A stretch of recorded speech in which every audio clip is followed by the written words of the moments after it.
예, 오늘 본문의 말씀과도 또 일목상통하는 귀한 찬양 해주신 성가대 감사합니다. 우리 성도님들 인사하겠습니다. 사랑합니다. 자, 한 번 더 보시면서요. 행복하게 해드리겠습니다.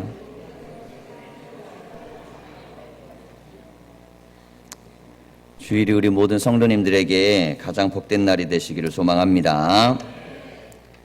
예, 오늘 본문의 말씀은 우리 속회공과의 내용을 이어서 시작을 하는데요. 중풍병자를 고치신 예수님 이야기입니다. 이 마가복음에서는 굉장히 중요한 사건인데요. 예수님께서 나병 환자를 불쌍히 여기셔서 고쳐주셨는데 그 병을 고치면서 너는 가서 이걸 소문을 내지 말고 제사장에게 가서 드릴 예물을 드리고 그리고 나서 내 병이 고침받았다고 그거를 확인을 해라. 자, 이렇게 말씀을 했어요. 그런데 병을 고침받은 이 나병 환자가 너무너무 기쁘고 감사해서 이 이야기를 사람들에게 알리기 시작했습니다. 그 소문이 순식간에 퍼져버렸어요. 자, 그것으로 말미암아 예수님이 한동안 동네에 들어올 수 없었어요. 이게 사람들을 좀 피하신 것이죠. 그 후에 오늘 본문에 가버나움으로 이제 들어오시는데요. 이 베드로가 살고 있는 마을입니다. 이곳에 한 집에 들어가서 이제 말씀을 전하는데 이 집이 누구의 집인지는 불분명합니다. 그러나 뭐 이렇게 가난한 사람의 집이었으니 큰 집은 아니었을 겁니다. 예수님께서 그곳에서 말씀을 함께 나누고 있는데 그곳에 소문을 듣고 사람들이 많이 몰려들었어요. 자, 대부분의 소문이 뭐였을까요? 이 병자를 고친 대단한 젊은이가 누군가 이제 이걸 보려고 왔어요. 근데 하나님의 말씀을 들려주는 그 장면 속에 사람들이 열심히 그걸 듣고 있는데 그 중에 하나님의 말씀을 전문적으로 연구하는 서기관도 함께 있었습니다.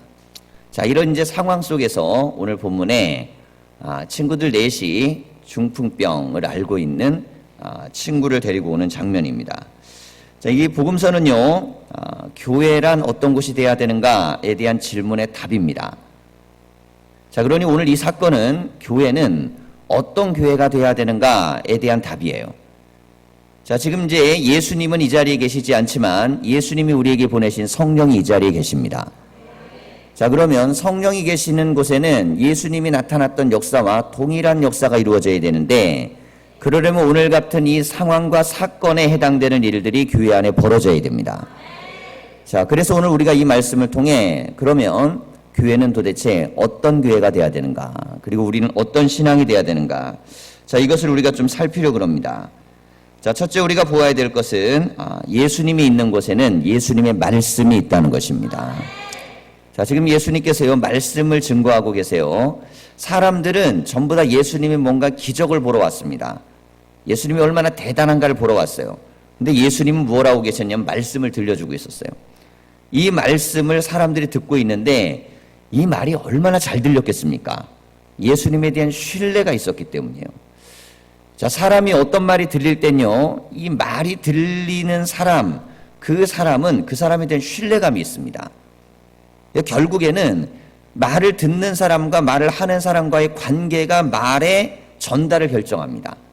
신뢰감이 없으면요, 들으려 하지 않습니다. 들어도 잘 기억을 하지를 못해요. 그리고 기억해도 금방 잊어버립니다.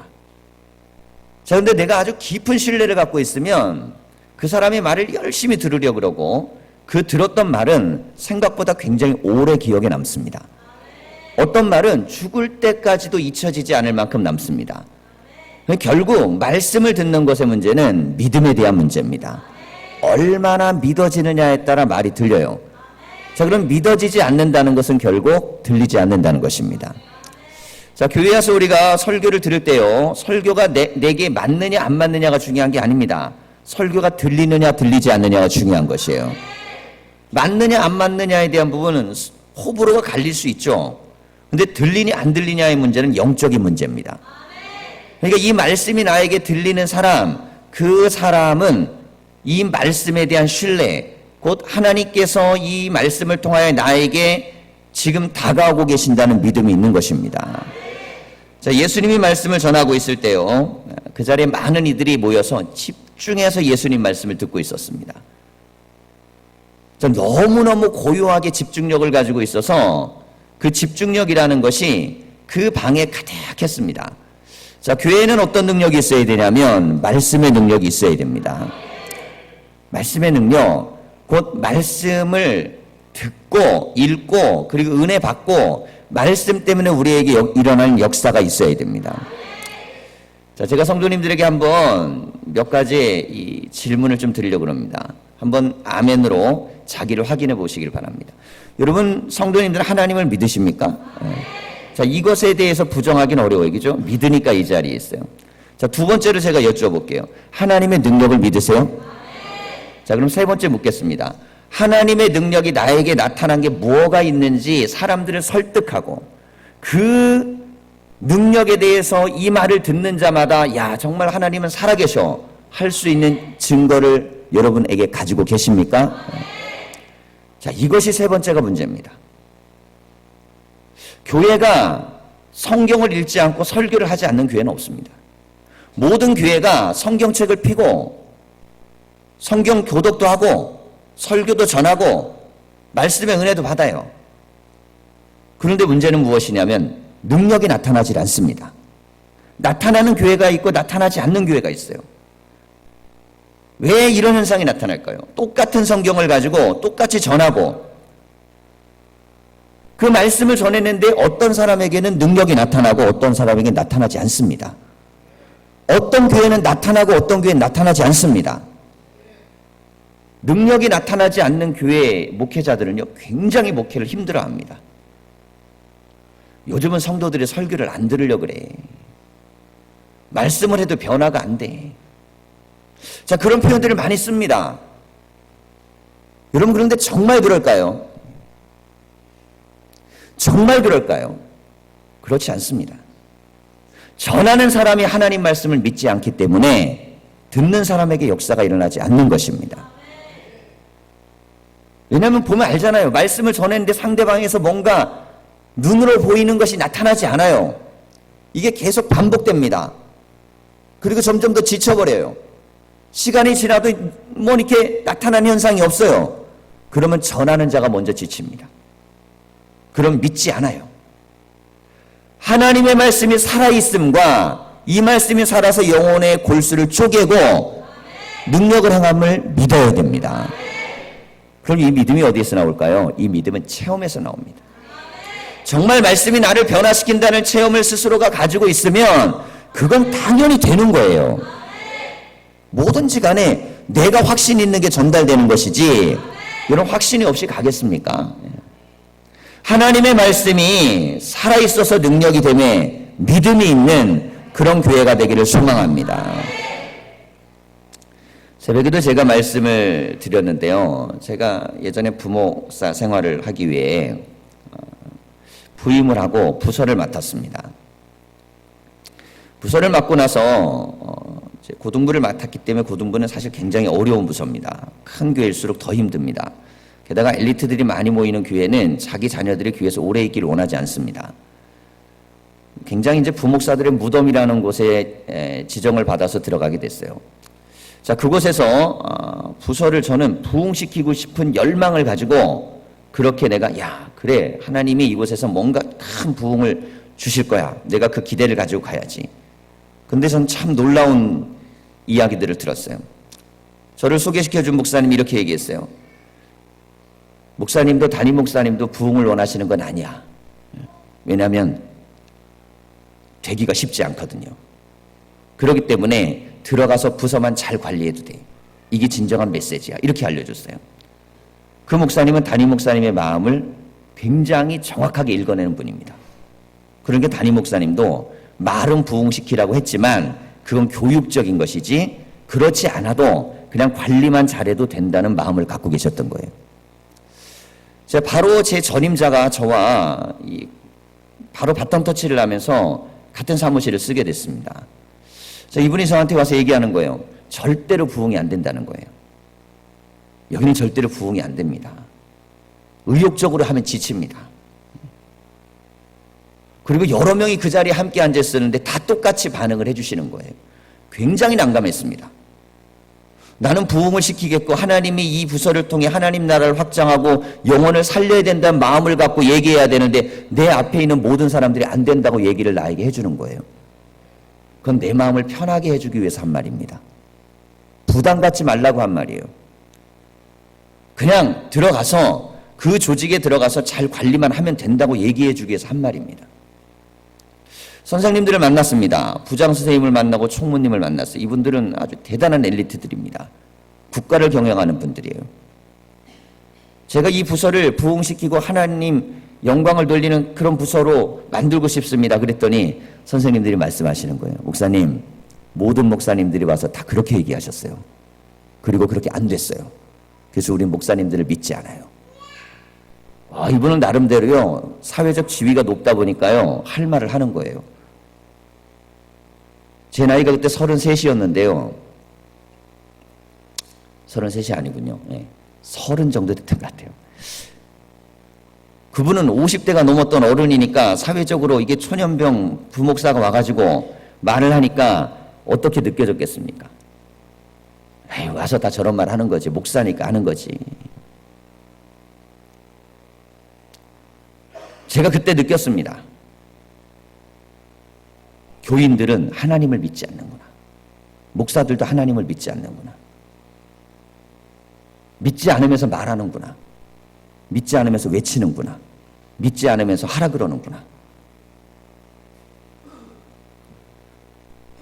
여러분, 우리의 입에서 나오는 말에는 말에 대한 결과가 나타나지 않으면 그러면 그 교회는 죽은 교회가 되고 맙니다. 어른들은 다 잘 되는 큰 교회였지만 워낙 그곳이 부서가 성장 가능성이 거의 제로 상태였어요. 그리고 시스템이나 모든 면에서 다 마찬가지입니다. 대전에서 막 올라가는 장로교회는 단독 예배를 드리면서 학생들만을 위한 예배, 문화 이런 걸 전부 다 둬가지고 막 이렇게 끌어들이는 교육 프로그램을 막 올라가고 있을 때입니다. 근데 천성은 그렇지 않아요. 철저하게 고전 예배를 드리고 담임 목사님 설교를 들어야 되고 옛날 방식을 그대로 가야 되는 교회입니다. 절대 양보하지 않는 교회예요. 그러니 다들 그러는 거예요. 방법이 틀렸기 때문에 부흥되지 않을 거라는 거예요. 담임 목사님의 목회적 방법론이나 아니면 교회가 시대를 따라가지 못했기 때문에 안 될 거라고 다 그렇게 얘기했습니다. 여러분, 이게 진실일까요? 우리의 주변에 불신앙의 언어가 너무너무 많기 때문에 하나님의 역사가 일어나지 않는 것입니다. 우리는 모일 때마다 우리의 입에서 하나님의 영광을 가리는 수도 없는 말을 내뱉습니다. 내 말이 어떤 내 삶을 망가뜨리고 나를 무너뜨리고 쓰러뜨리는지조차도 알지 못하면서 끊임없이 우리의 입에서는 불신앙과 불순종과 하나님의 말씀과 상관없는 것들이 터져나옵니다. 그런 분들은 말씀의 은혜를 받지 못합니다. 어차피 안 될 말씀을 어떻게 은혜를 받겠어요? 되지도 않을 것을 어떻게 듣겠습니까? 자, 오늘 이 사건을 보십시오. 예수님이 한 집에 들어갔을 때 수많은 이들이 몰려들었습니다. 그 이유는 나병 환자가 낫는 기적을 그들이 들었기 때문입니다. 여러분, 교회 안에는 하나님의 말씀이 이루어지는 역사가 나타나야 됩니다. 그렇게 될 때야 비로소 믿습니다. 역사가 나타나지 않는 교회는 말씀을 믿지 않습니다. 역사가 나타나면 그때부터 그들은 성경을 읽기 시작하고 말씀의 은혜를 받기 시작하고 능력이 나타납니다. 새벽마다 기도했습니다. 하나님, 안 된다고 하는데 되게 하시는 하나님을 보여주십시오. 보통 철야기도나 이런 거 할 때는요, 굉장히 시간을 오래 해야 되기 때문에 많이 목사님들이 좀 지칩니다. 그래서 가장 힘들어하는 게 철야기도 인도예요. 하루 왼종일 10가정 이상 신방하고 그러면 순서가 들어오면 굉장히 힘들어요. 그럼 많이 지쳐있을 때마다 제가 가서 그래요. 바꿔줄까요? 그럼 내가 철야기도 인도를 내가 하는 거예요. 어떻게든 기도할 수 있는 환경 속에 나를 집어넣고 어떻게든 말씀을 연구할 수 있는 환경에 나를 집어넣고 그때 그렇게 하고 나서 기도를 하는 거예요. 교사들과 함께 1시간 이상의 기도회를 하고 철야기도를 내려갑니다. 말하자면 그 시간이 준비 기도예요. 1시간 충분히 기도하고 철야기도에 내려가서 또 몇 시간을 또 기도해요. 그러면서 유일하게 한 가지, 집안에서 가정예배를 드렸습니다. 우리 영애가 그때 뭐 어렸을 거예요. 초등학교 2학년인가 막 그랬을 텐데 아이에게 기도 제목을 줬어요. 아빠가 맡은 부서가 부흥되도록. 아이는 대표 기도할 때마다 그렇게 기도했습니다. 여러분, 우리가 믿음을 가지고 하나님 앞에 나아간다고 할 때는요, 우리의 입에서 믿음의 선포가 이루어져야 됩니다. 그래야 될 것도 되는 거예요. 여러분, 뭐 안 될 것 되는 건 두 번째 치고 될 일도 되게 만들려면 이 말의 입술에 권세가 있어야 됩니다. 하나님의 말씀을 못 믿는데 내 입에서 뭔 얘기가 나가겠어요? 말씀의 은혜가 있는 교회가 살아있는 교회가 됩니다. 우리가 이제 이번 달 말 다음 주면 성경 통독에 대한 시상이 있습니다. 성도님들이 성경을 많이 읽어야 되는 이유는 여러분, 성경은요, 읽어나가면서 멈춰주는 곳이 있습니다. 또 읽어나가면서 내 안에 이 말씀이 막 강하게 사무치는 말씀이 있고 파고드는 말씀이 있고 나를 움직이는 말씀이 있습니다. 사람이 쉼을 얻으려면 놀이를 택합니다. 놀이가 즐겁기 때문이죠. 자, 그런데 우리는 하나님의 말씀이 즐거운 훈련을 해야 됩니다. 하나님의 말씀은 놀이 같아야 돼요. 시간 나면 읽고 싶고 어디 가면 또 읽고 싶고 또 가만히 있다 읽고 싶고. 지난주에 우리 이용매 할머니를 보세요. 시장 통해 갖고 성경을 3군데 4군데 그 말씀을 갖다가 집어넣어 가지고 보는 대로 계속 외우잖아요. 즐거우니까 하는 거 아니겠어요? 그분이 무슨 시간이 많아서 그런 거 아닙니다. 간증을 우리가 거기까지만 들었지만 이분이 농사 짓는 분이거든요. 농사일이 얼마나 많은지 몰라요. 일꾼을 데려다가 쓸 정도로 그 집에 일이 많습니다. 그렇게 일하고 시장통에 가서 또 장사를 하는 거예요. 그 연세에. 그럼 무슨 얼마나 시간이 많아가지고 그분이 성경을 읽겠습니까? 짬짬이 틈틈이 손님 없을 때, 자기 상황이 발생할 때 언제나 나에게 주어진 시간을 하나님의 말씀에 할애하는 것입니다. 그렇게 되니까 말씀이 내 안에 은혜로 뭐 본물처럼 들어오는 거예요. 하나님은 그런 자를 찾으시는 것입니다. 말씀의 능력이 강해지면 인생은 강해집니다. 말씀이 내 안에서 확실히 서기 시작하면 그것이 나에게 능력이 되게 돼 있어요. 에베소서 6장 말씀 14절에서 19절 말씀을 우리가 좀 함께 찾아보겠습니다. 자, 이 말씀은 우리에게 주시는 영적인 메시지입니다.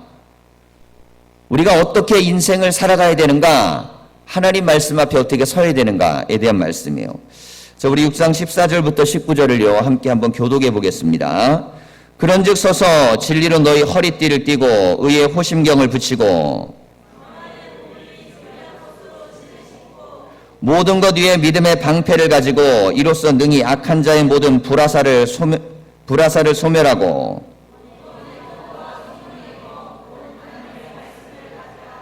모든 기도와 간구를 하되 항상 성령 안에서 기도하고 이를 위하여 깨어 구하기를 항상 힘쓰며 여러 성도를 위하여 구하라.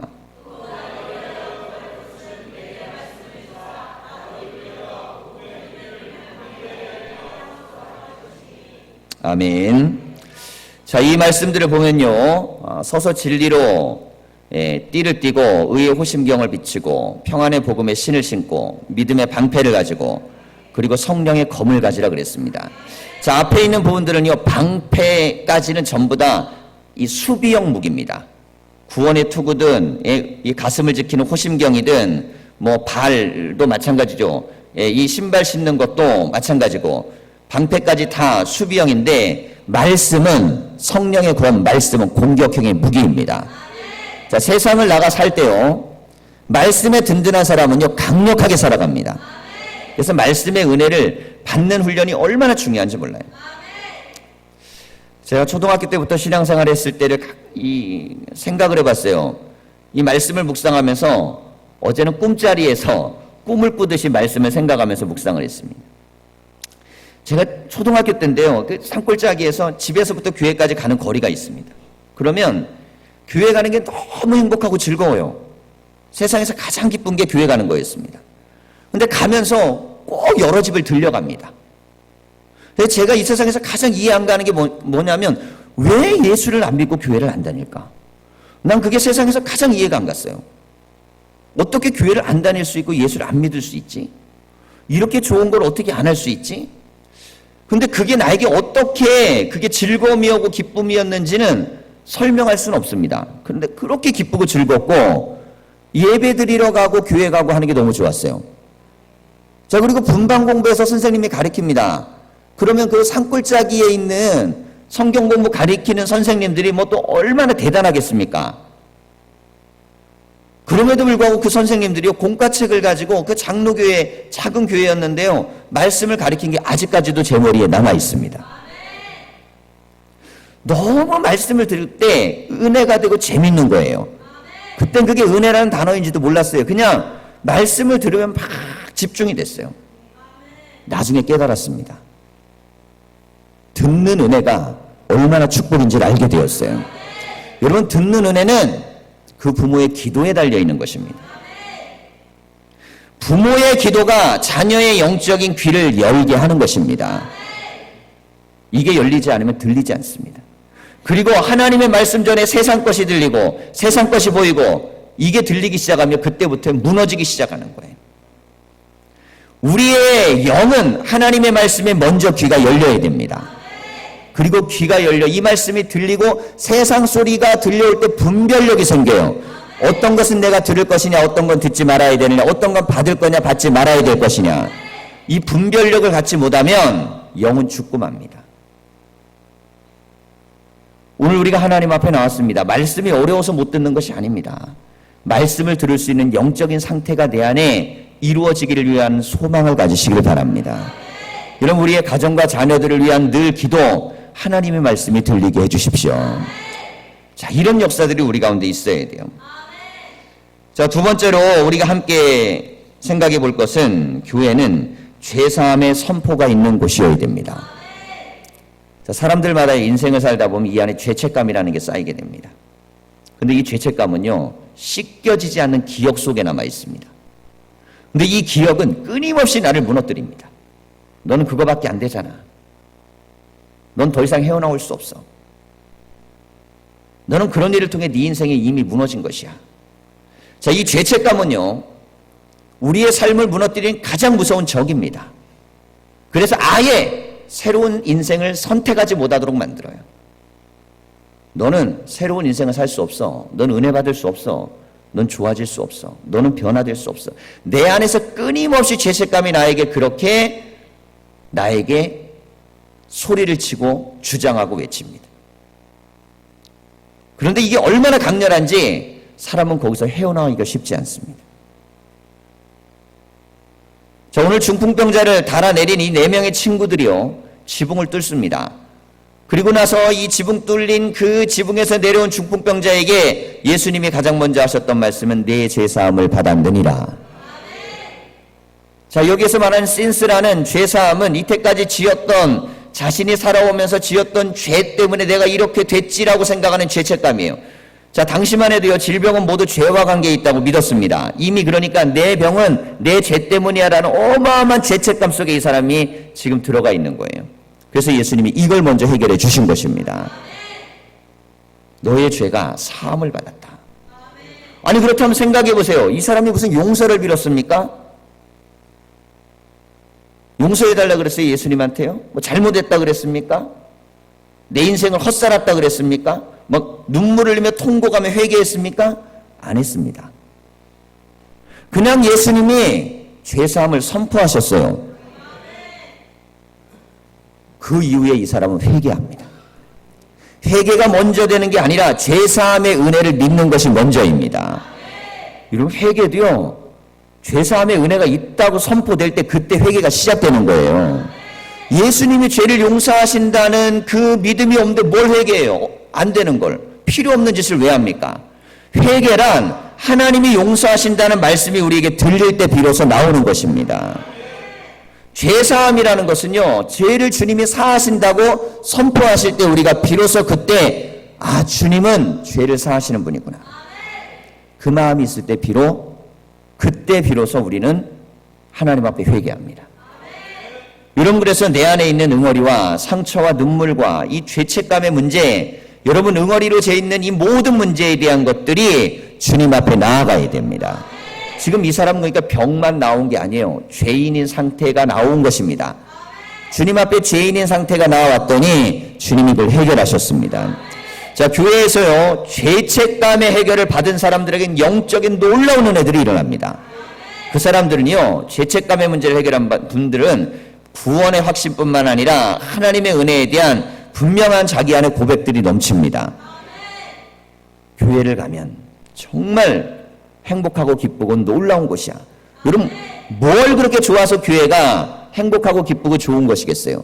내 안에 응어리채로 이렇게 덩어리로 되어져 있는 이 죄책감을 예수 그리스도의 보혈로 씻겨주는 은혜가 있기 때문입니다. 그래서 죄사함의 은혜가 있는 교회가 돼야 돼요.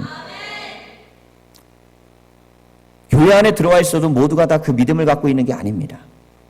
내 삶의 흔적과 삶의 자리에 대한 모든 문제를 예수님이 십자가에 짊어지시고, 그리고 나를 구원했다는 그 믿음이 내 영혼 안에, 심령 안에, 내 마음 안에 가득하게, 이것이 일어나는 사람이 있고 그렇지 않은 사람이 있고, 일어나는 교회가 있고 그렇지 않은 교회가 있습니다.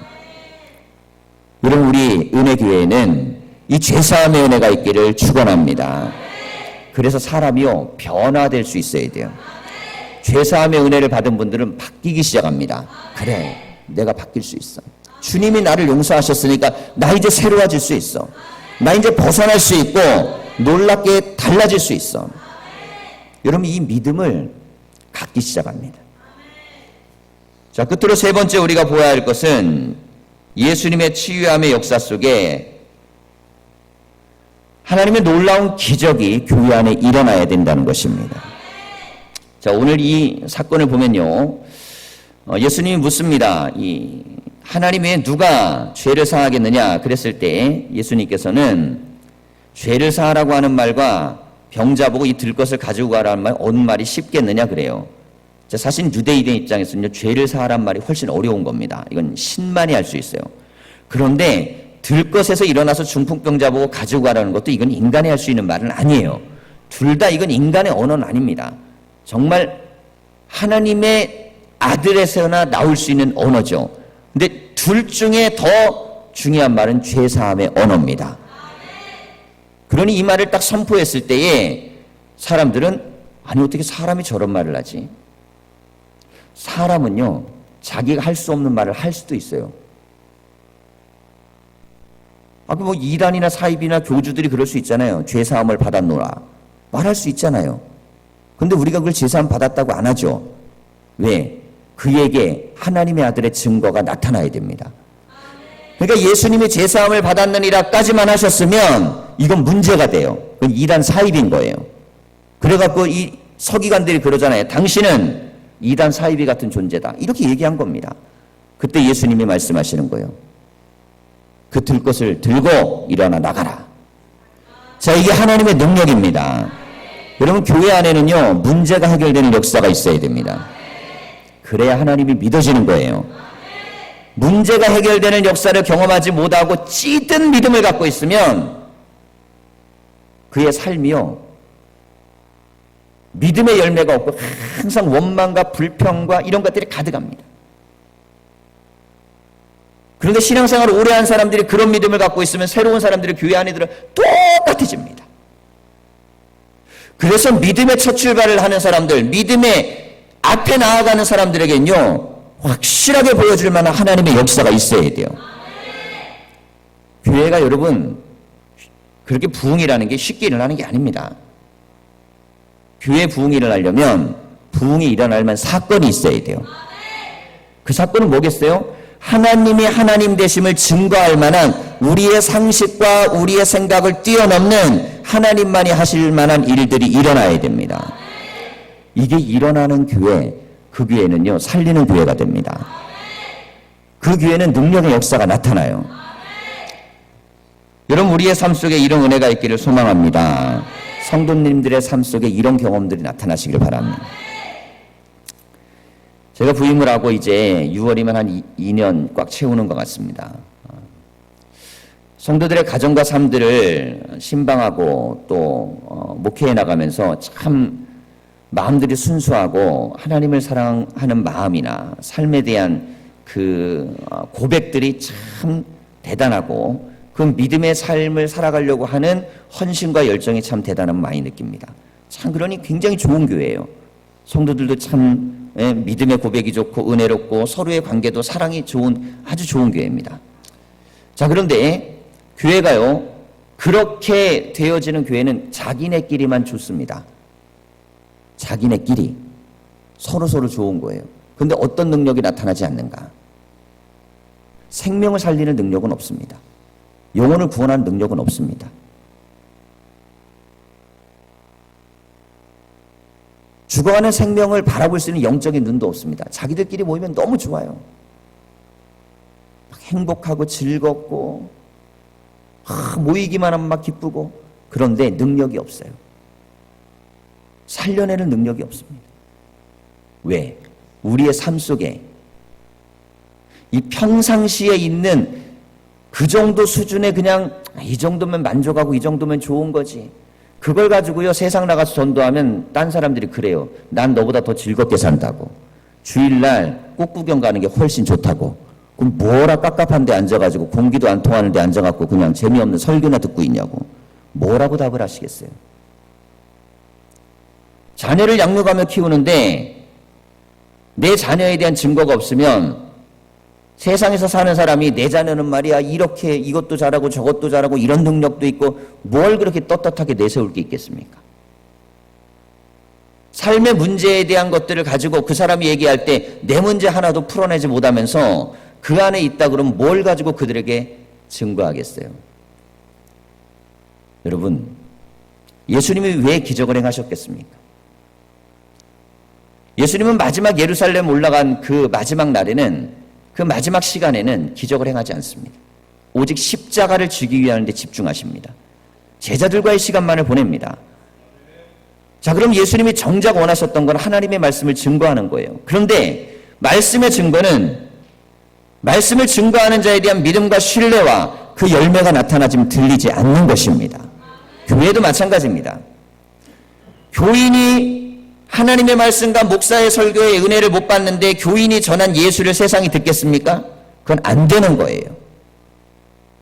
여러분 안에 살아계신 하나님의 말씀이 들어오지 않고 하나님의 증거가 들어오지 않으면서 세상 사람들에게 나가서 그게 증거가 되겠습니까? 그건 거짓말입니다. 안 되는 겁니다. 그래서 교회 안에는요, 되게 하시는 하나님의 역사가 체험이 일어나야 됩니다. 되게 하시는 하나님. 이 하나님을 올 한해 체험하시기를 소망합니다. 여러분, 되게 하시는 하나님을 좀 체험하세요. 제가 새벽에 기도하면서 중요한 결단을 한 가지 했습니다. 내일부터 우리가 40일을 새벽하고 금요일은 이제 우리가 금요철회를 하니까 토요일 대신하고요, 40일을 집중해서 기도회를 하겠습니다. 자, 이것은 굉장히 중요한 제 결단인데요. 자, 이것이 우리 안에서 이루어져야 될 굉장히 중요한 기도의 제목에 대한 변화를 성도님들이 가지셔야 됩니다. 이 기도의 제목을 제가 이렇게 정했어요. 믿어지게 하시는 하나님. 믿어지게 하시는 하나님. 하나님이요, 우리를 믿어지게 하시려면 믿어질 만한 사건이 일어나야 돼요. 교회 안에 확연하고 분명하고 우리의 삶의 자리에 성도들과 성도들의 삶과 성도들의 가정과 일터 위에 이것들이 일어나야 됩니다. 이것이 약하면 영적인 능력들은 약하면서 계속 교회 안에서 친교 중심적 교회를 벗어나지 못합니다. 그것도 좋죠. 성도가 서로 사랑하고 교제하고 나누고. 여러분, 그런데 주님의 지상 마지막 명령이 그게 아닙니다. 니들끼리 모여갖고 구원받은 사람들끼리 잘 먹고 잘 살고 그냥 즐거워하면서 해피하라는 게 아니에요.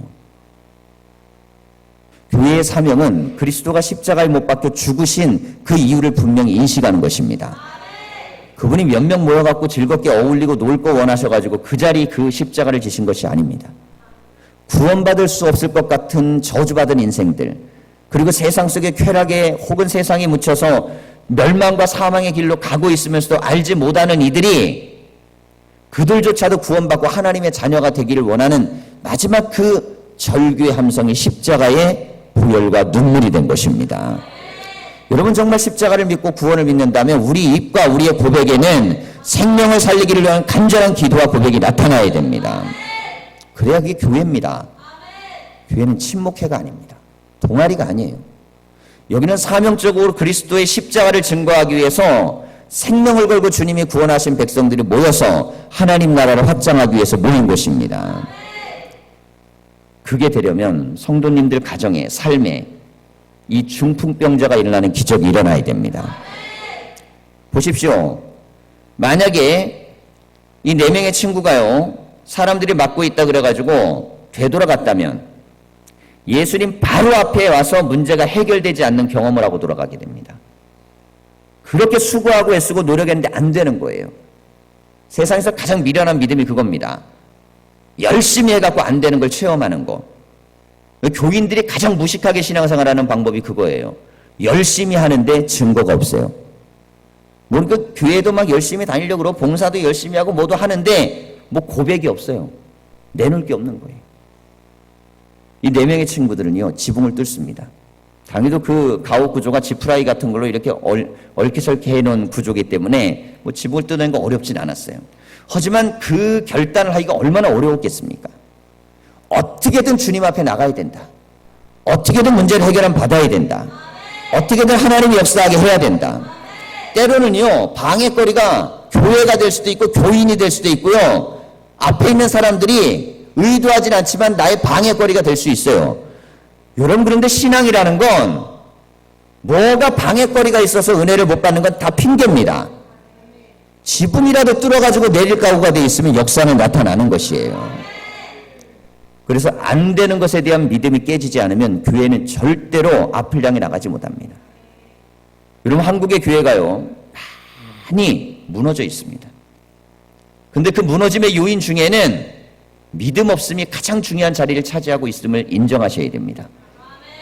왜 믿음이 없습니까? 우리가 60년, 70년대 믿음 생활할 때요, 교회가 성장하고 부흥할 때요, 막 일주일 내내 부흥회하고 기도원 찾아다닐 때요, 그때는 가지고 있는 게 없었어요. 돈도 없고, 영향력 있는 지도자도 없고, 좋은 성경 공부 교재도 하나도 없고, 좋은 책 한 권도 없고, 그런데 능력이 나타났습니다. 그때는 하나님을 믿었습니다. 그런데 지금은 하나님을 안 믿어도 살만한 세상이 되어버렸어요. 하물며 교인들도 굳이 하나님을 의지하지 않아도 나에게 있는 물질과 나에게 있는 환경과 나에게 있는 조건 가지고도 얼마든지 살 수 있는 세상이 되어버렸습니다. 그래서 망하는 거예요. 그래서 망하는 겁니다. 자기 자식들이 죽어가고 있는 것도 모르고 내 영적인 자녀들이 다 무너져가는 걸 몰라요. 왜? 맛있는 밥 먹고 좋은 옷 입고 그리고 내가 원하는 데 놀러 다니기 때문에. 여러분, 예수님이 그게 목적이었다면 뭐라 그 십자가를 달려 돌아가시겠습니까? 생명과 영혼을 살리는 문제는 물질적으로 우리가 얼마나 누리냐의 윤택함의 문제가 아닙니다.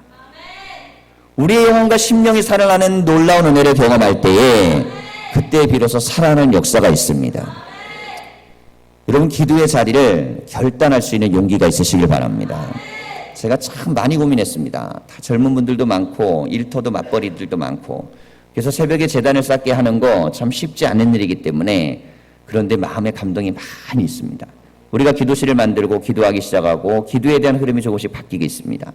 여러분, 하나님이 이 40일 동안 우리의 삶과 가정과 우리의 자녀들에게 보이시는 영적인 변화들을 체험하시길 바랍니다. 그래서요, 문 앞에서 돌아가지 마세요. 고민하다 돌아가지 마세요.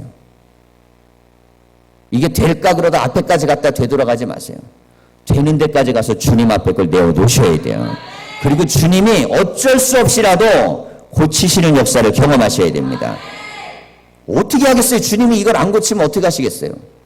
어쩔 수 없는 주님이 어쩔 수 없도록 만드는 그 믿음, 주님은 이걸 기뻐하시는 거예요.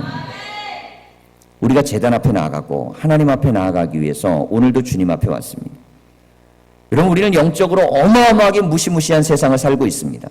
이 윤택함과 번영이라는 것, 놀라운 사상들이 가득하고 발전되고 발달되고 뭐 철학이든 사상이든 신앙 없이도 얼마든지 세상을 살 수 있을 것 같은 이것, 야고보서는 성경 말씀을 이렇게 얘기하는 거예요.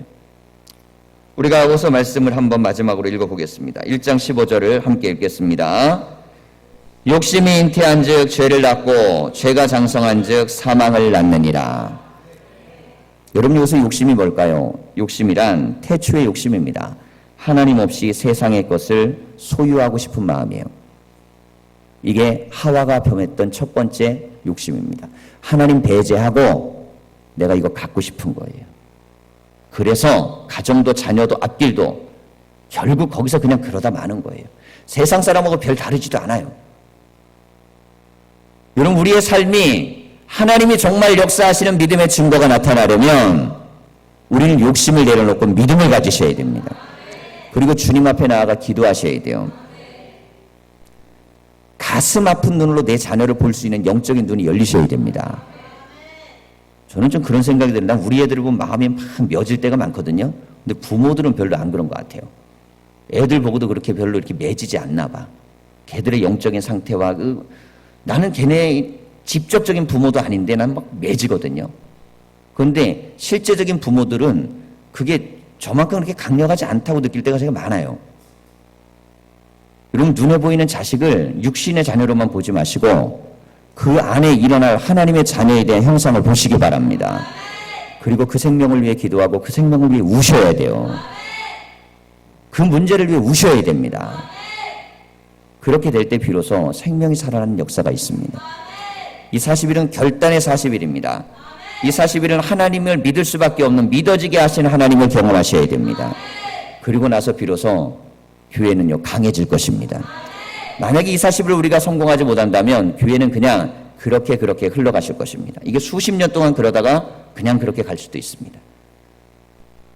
여러분, 결단의 시간과 결단의 타이밍이 왔을 때는 둘 중에 하나입니다. 버려두고 떠날 것이냐 아니면 머물 것이냐. 여러분, 베드로는 배와 그물을 버려두고 예수님을 따랐습니다.